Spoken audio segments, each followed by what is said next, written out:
कारण सूरज देव भइले आज दे।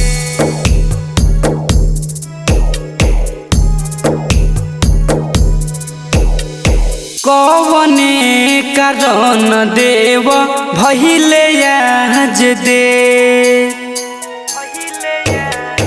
कवने कारण देव भइले आज दे।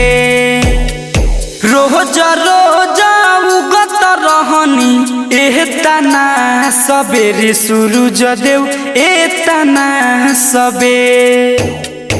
कवने कारण सूरज देव भइले आज दे।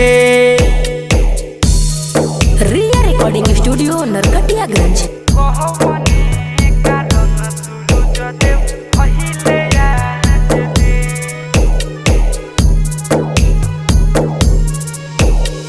बरफ नियन बाटे गंगा जी के पनिया।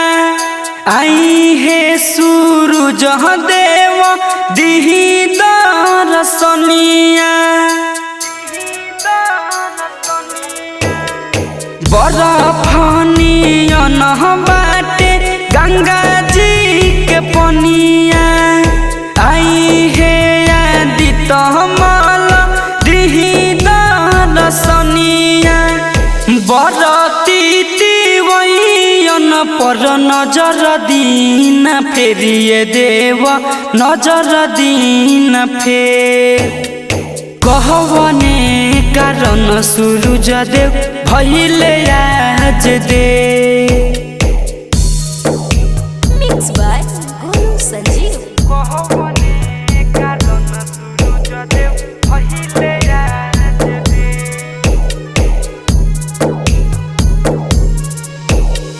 गोलू सन जीव मित्र करेले अरजिया। रउआ बिना ना होई छठे के परबिया।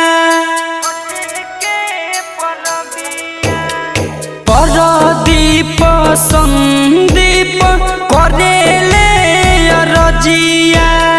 रउआ बिना ना होई छठे के परबिया।